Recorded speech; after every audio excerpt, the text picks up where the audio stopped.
First time you hear the name, it's always whispered, the way people once spoke of plague. Deep in the oldest folds of the Kentucky mountains, where the ridges lean together like conspirators and the hollers swallow sound whole, there is a narrow dirt track that even the coal trucks refuse to this day won't pave.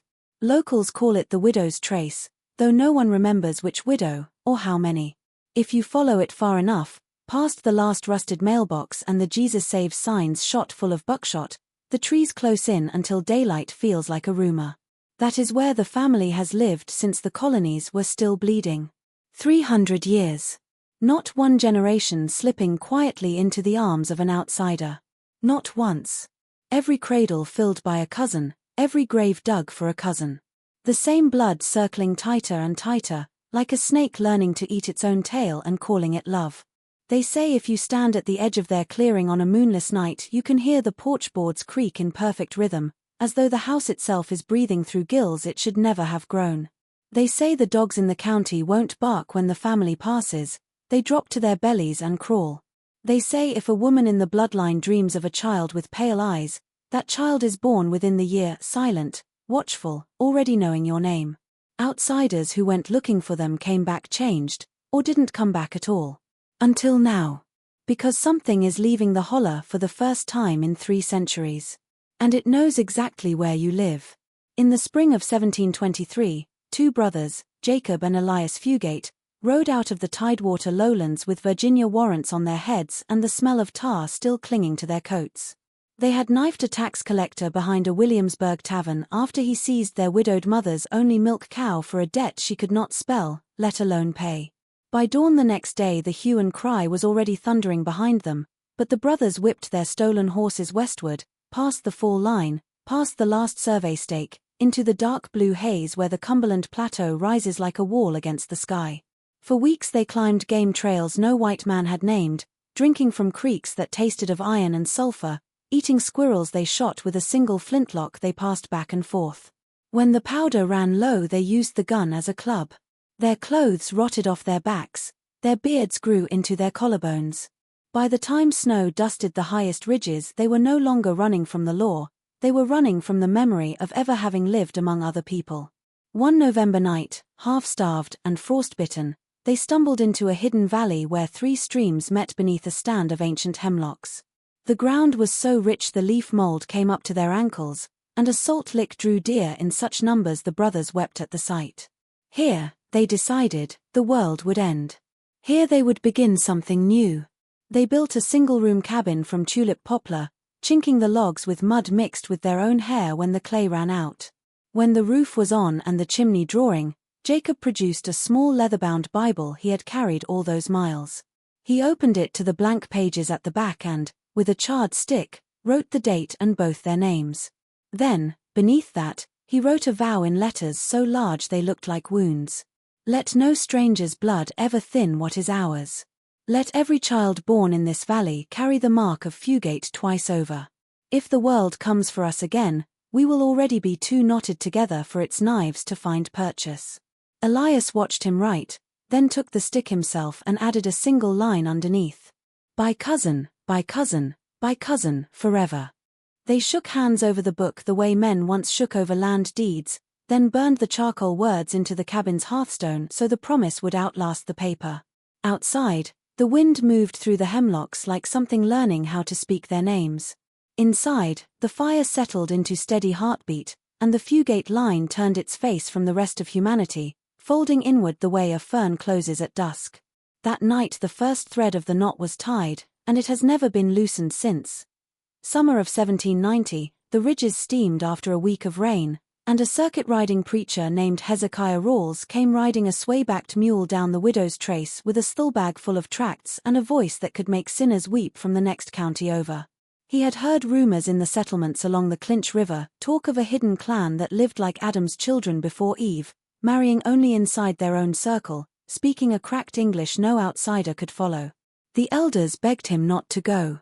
Rawls only smiled the thin, certain smile of a man who believed hell itself could be argued into submission. He found the valley at dusk. Smoke rose straight from 3 chimneys that belonged to 3 cabins set so close together they might as well have shared one roof. Children with the same wide forehead and pale fugate eyes watched him from the porch rails without blinking. When he dismounted, the dogs did not bark, they simply melted into the weeds as though the ground had opened and taken them. An old woman came out first, tall, raw-boned, hair the color of ash, wearing a dress dyed with walnut hulls until it looked black in the failing light. Behind her walked Jacob's grandson, Caleb, 25 years old and already patriarch since his father drowned in the creek the previous spring. Caleb carried a long rifle loose in the crook of his arm the way other men carried a Bible. Rawls opened his mouth and began. He spoke of Sodom, of the curses in Leviticus, of blood crying out against blood. His voice rose until it cracked against the hills and rolled back as an echo that sounded almost like laughter. The family listened without moving. Even the smallest child did not fidget. When Rawls finally paused to draw breath, Caleb spoke for the first time, quiet, almost polite. "Preacher, you're a long way from Sunday." Rawls raised his hand to point at the cabins, at the faces, at the future he saw crawling out of those wombs. Before the finger finished straightening, Caleb's rifle came down. The report was flat and small in the damp air, like a door closing in another room. They burned the body that night in a gully behind the salt lick, mule and all. The saddlebags fed the fire until morning. By the time the flames died, nothing remained except a brass buckle and a child later strung on a leather cord and wore like a charm. When the next traveler asked in the settlements what became of Hezekiah Rawls, the only answer he got was a slow shake of the head and the same 3 words, passed along ever since: he never left the holler. April 1864. The war had already eaten half the young men of Kentucky and was hungry for the rest. A ragged column of Confederate cavalry, cut off after a skirmish near Pound Gap, came limping down the Widow's Trace with Yankee scouts no more than a day behind them. Among the riders was 19-year-old Silas Fugate, great-great-grandson of the original brothers, shot through the thigh and burning with fever. The captain knew the hidden valley. His own mother had been born a Fugate before she fled at 15 and never spoke the name again. He ordered the troop to bypass it. Silas, half delirious, begged them to stop. "My people," he kept saying, "my people will hide me." They left him at the foot of the trace with his saddle for a pillow and a canteen already empty. By nightfall he had dragged himself the last mile on hands and knees, leaving a dark snail trail of blood that glistened in the moonlight. The dogs found him first. They licked the wound clean without growling, then trotted ahead to announce his coming. When the family carried him inside the largest cabin, he weighed no more than a 10-year-old boy, skin gray, lips cracked, eyes rolled back to the whites. For 6 weeks the women took turns nursing him with sassafras tea and poultices of spiderweb and turpentine. The bullet had shattered the bone, the leg would never be healed crooked, but it be healed. In the evenings the men sat around the hearth and spoke in low voices about how the war would never reach this far, how the ridges were a fortress God himself had built for them. Silas listened and said nothing. On the night the fever finally broke he asked for his cousin Ruth, 17, small-boned, with the same pale eyes every child in the valley carried like a brand. They were married 3 days later beneath the hemlocks, the ceremony nothing more than Caleb the patriarch laying a hand on each of their heads and reciting the old vow from the hearthstone. 9 months afterward Ruth bore a son. When the midwife lifted him into the lamplight she made a sound no one had ever heard her make before. The baby's head was too large, the fontanelle pulsing like a frog's throat, fingers fused in pairs, tongue thick and blue. Yet when Ruth reached for him the child turned his face toward her voice with a calm that felt ancient. They named him Jonah, after the prophet who tried to run from blood and could not. From that night on the family spoke less of keeping the strangers out and more of keeping the blood in, as though Silas's wound had poured something new into the vein and marrow alike. The war moved on, forgetting the holler existed. The holler never forgot the war had come close enough to leave its mark on a child's skull. August 1897. The first and only time the valley ever welcomed a bride from the outside world. Her name was Clara McCoy, 18 years old, raised in a sawmill camp on the far side of Black Mountain.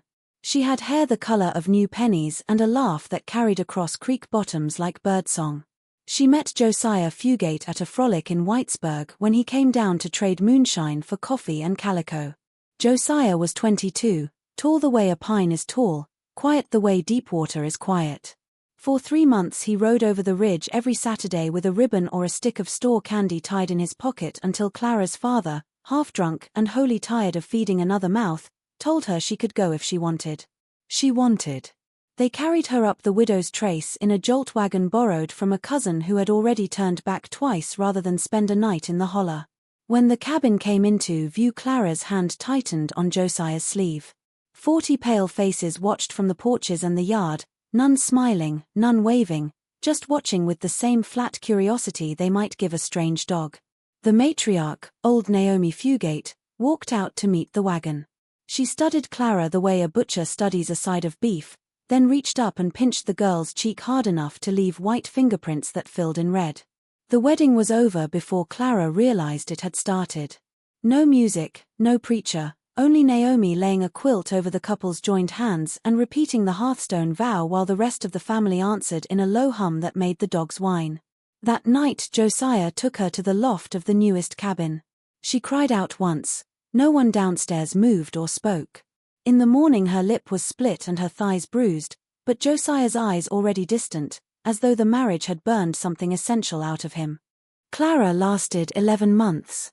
She learned quickly that questions were met with silence, smiles with stares, any mention of leaving with a closing of ranks so complete the air itself seemed to thicken.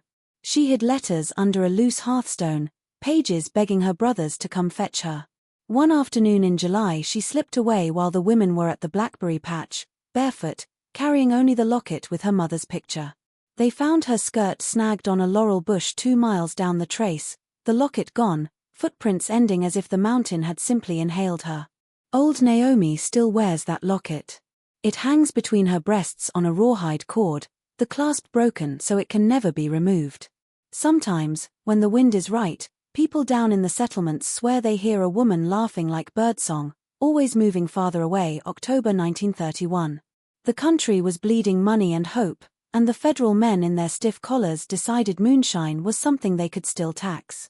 One of them, a young revenue agent named Delmer Hensley, rode a government mule up the widow's trace with a Winchester across his saddle and a warrant folded in his coat pocket. He was 27, raised Baptist, believed in the rule of law the way other men believed in scripture. He had been told the Fugates were just backward hill folk running a little still. Nobody warned him the trail would narrow until the laurel scraped his stirrups raw, or that the birds would stop singing a full mile before the valley opened. He smelled the mash before he saw the cabins, sour corn and smoke riding low in the damp air. When he broke into the clearing the still was cold, the fire pit swept clean, but every porch was lined with people who looked carved from the same pale wood.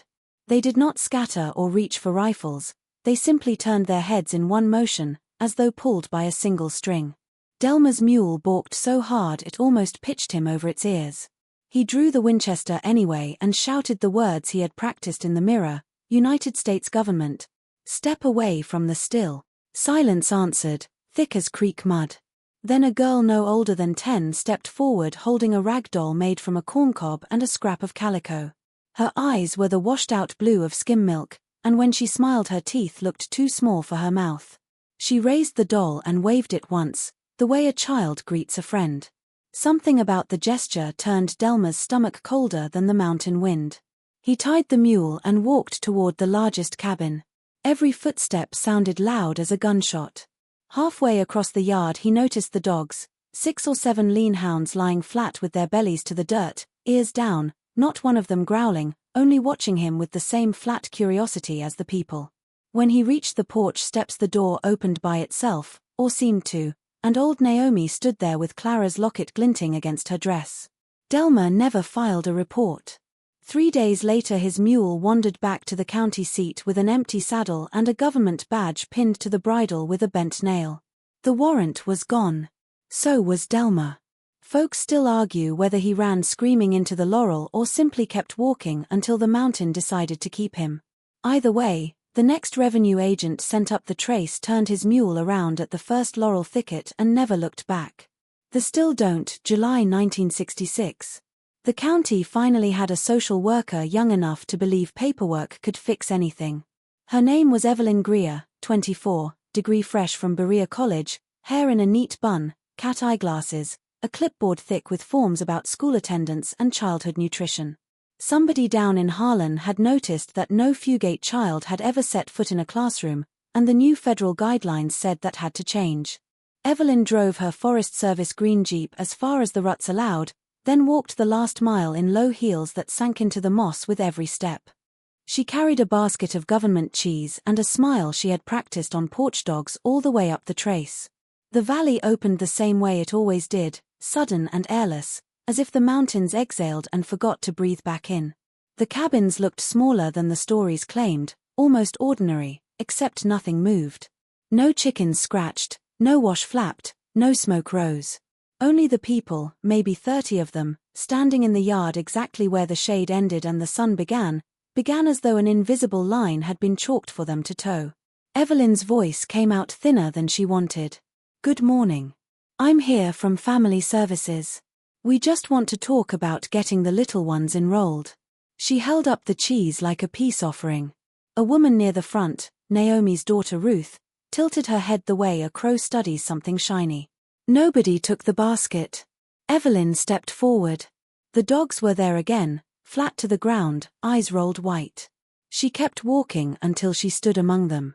That was when she noticed every face was turned toward her, not at her basket, not at her clipboard, but at her. Not blinking. Not breathing loud enough to hear. She wrote 3 words on the top sheet of her report, pressing so hard the pencil snapped. "They watched me." She stayed 47 minutes. Long enough to count 17 children under 12, none of whom had ever seen a doctor, long enough to realize the youngest ones had 6 fingers on each hand and spoke only in short bursts that sounded like one voice split many ways. When she backed toward the trail, nobody followed, nobody spoke, nobody even shifted weight. Only the watching, steady and patient as stones.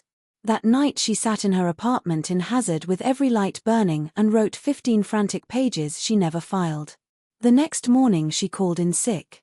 3 days later she quit, packed the Jeep, and drove west until the mountains were only a rumor in her rearview mirror. The clipboard was found months later by a janitor, pages blank except for those 3 words and a single gray handprint too large for any child she had seen. October 1982. A college sophomore named Daniel Whitaker, no relation, he kept insisting, left the Pine Mountain trailhead with a Nikon, a new roll of Kodachrome, and the half-drunk certainty that the Fugate stories were 90% moonshine and 10% mean gossip. He was writing a photography thesis on vanishing Appalachian cultures and figured a few brooding portraits of isolated hill folk would look perfect next to his Dorothea Lange quotes. He reached the valley just after noon on a day so clear the ridges looked cut from blue glass. The light was perfect, buttery and shadowless, the kind that makes every leaf glow. He stepped into the clearing expecting wary faces or hostile faces. Instead he found the yard empty except for a single goat tied to a porch post and the faint smell of wood smoke that seemed to come from nowhere and everywhere at once.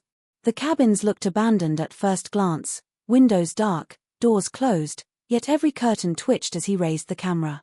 He shot half a roll anyway, peeling clapboards, a rusted washtub full of rainwater, a child's shoe lying on its side like it had been waiting decades for the foot to come back. Then the people appeared. Not walking out of doors or around corners, they simply were not there, and then they were, lining the porches shoulder to shoulder, every face angled away from him. Men in colorless shirts, women in dresses the shade of creek silt, children barefoot even in the frost-stiff grass. No one spoke. No one looked toward the lens. Daniel's mouth went dry. He backed up a step, brought the camera up again, and clicked the shutter 3 times fast. In the 4th frame a boy no older than 8 stepped forward from the back row. He wore overalls 2 sizes too big and his hair was so pale it looked white against the dark doorway behind him. He turned slowly, deliberately, until he faced the camera full on. His eyes had almost no color at all, just a thin ring of winter sky blue around pupils wide as coins. He stared straight through the viewfinder for the single second the mirror slapped up, and Daniel felt the click inside his chest like a bone breaking. He ran. He didn't remember coiling the film or slinging the strap over his shoulder, only the sound of his own breath and the goat bleating once behind him like a warning. When he reached the film lab in Lexington and watched the prints slide wet from the processor, every face in the clearing was still turned away, blurred into pale ovals, except for that one boy. He was perfectly sharp, mouth closed, expressionless, staring out of the photograph with a calm that made the darkroom feel suddenly colder. Daniel never submitted the thesis. He burned the negatives 2 weeks later, but he kept that single print. Sometimes, late at night, he swears the boy's eyes have moved a fraction closer to the edge of the frame. June 2004. The hottest summer anyone could remember, the creek shrunk to a chain of warm puddles and the laurel wilted like it had given up. Inside the valley, a girl named Laurie Fugate turned 16 and decided the world was bigger than 4 surnames and a Hearthstone vow. She was small, sharp-shouldered, with her mother's red-brown hair and the same pale eyes every child carried, but something in her had cracked open the winter before when a battery radio, stolen from a logging truck, coughed out a Shania Twain song and she felt her ribs vibrate with a sound that did not belong to the holler. She waited for the night of the new moon, when the darkness was absolute. While the others slept off supper and sorghum whiskey, she pulled on 2 dresses, one over the other, stuffed a flour sack with a square of cornbread and the photograph of Clara McCoy she had found hidden behind a chinking log. She slipped past the dogs, they lifted their heads but did not rise, and walked down the porch steps and onto the trace. The mountain tried to swallow her footsteps, thorns snatched at her skirts like small hands, but she kept moving until the first grey seam of dawn showed between the ridges. She made it 12 miles before sunrise, barefoot and bleeding, to the Exxon station outside Whitesburg. She banged on the glass until the clerk let her in and stood shaking while he dialed 911. She told the deputy who arrived that her name was Laurie, that she had been kept like a prisoner, that her own uncle was her father and her brother was promised to her when she bled the second time. The deputy, a soft-spoken man named Cornett who had grown up hearing whispers about the widow's trace, radioed for a female trooper and bought the girl a Coke with trembling hands. Word travels uphill faster than any truck. By the time the first cruiser started up the trace, the whole family was already waiting in the yard, men with rifles they never raised, women holding infants like shields, children lined smallest to tallest. When the trooper stepped out and asked for Laurie by name, old Ruth, Jonah's daughter, now matriarch, tilted her head the same way her grandmother had a lifetime earlier and said, very gently, "She belongs here." They brought Laurie out of the store in socks someone had given her. She took one look at the wall of faces waiting at the edge of the parking lot and her knees buckled. The trooper caught her elbow, but the girl was already walking forward, slow, as if pulled by a rope tied around her ribs. She climbed into the bed of the family's rusted pickup without a word. The driver never looked at the officers, only waited until every seat and every inch of floorboard was filled, then eased onto the highway and disappeared back toward the mountains. The deputy wrote half a report and then stopped, fingers hovering over the keys, listening to a silence that felt older than the building around him. No charges were ever filed. Laurie was never seen outside the valley again. November 2019. A YouTube filmmaker who called himself Dark Holler, real name Caleb Witt, 29, 300,000 subscribers, and an unhealthy obsession with cursed bloodline content, told his Patreon he was going in. He had mailed himself a cheap night vision camcorder wrapped in a plastic grocery bag, addressed to general delivery in Whitesburg, because he knew his truck would be searched if he tried to drive up with gear. He parked at the trailhead at dusk, wearing a thrift store Carhartt jacket 2 sizes too big and a GoPro strapped under a trucker hat. In his last live stream from the Exxon station, he grinned too wide and said, "If I'm not back online in 48 hours, send the National Guard." He reached the valley just after midnight. The feed, recorded locally, no signal that deep, shows the familiar clearing lit only by the color of old nickels. The cabins are darker than the sky behind them, windows black and depthless. Caleb's breathing is loud in the microphone, quick, excited. He whispers that the dogs are lying flat again, like someone hit pause on them. He pans across the porches and catches nothing but empty rocking chairs moving in perfect unison, as if the same hand rocks them all. At 47 minutes and 12 seconds the camera jerks. A child's voice, genderless, close enough to fog the lens, says a single word that sounds like stay. Caleb laughs nervously and keeps walking. The footage jumps to handheld night vision inside the largest cabin. Moonlight through the doorway paints everything sickly green. He pans across a table set with 6 places though no one is eating, across a cradle that rocks itself though nothing is inside. Then the camera tilts upward and freezes on the hearthstone. The original vow is still there, blackened letters somehow wet and shining. At 52 minutes and 3 seconds, the screen fills with faces. Dozens of them, pressed shoulder to shoulder, filling the room so completely there is no wall visible behind them. Every pair of eyes reflects the infrared like animal eyes, but the pupils are wrong, too wide, too still. They do not blink. Caleb makes a small sound, half laugh, half sob. The audio picks up the soft click of the door closing behind him, though he never turned around. The file ends at 53 minutes and 19 seconds with 11 minutes of perfect black screen and the faint, steady creak of floorboards make when weight shifts in rhythm. The card was mailed back 3 weeks later from an empty P.O. box in Harlan. No fingerprints except Caleb's. No note. The channel uploaded the raw clip unedited with the title "I Was Only Gone 11 Minutes." Within hours, every mirror site hosting it went dark. People who managed to download it say if you turn the brightness all the way up you can see, in the final frame, a single pale hand resting gently on the lens from the inside. November 30th, 2025. A plain manila envelope appears on the porch of a rented duplex in Louisville just before dawn. No stamp, no address, only a single word scrawled on the front in brown ink that already looks centuries old: remember. Inside is a Bible so thin enough to have been carried across an ocean in 1723, leather covers soft as cloth from generations of hands. The title page is missing, someone tore it out long ago.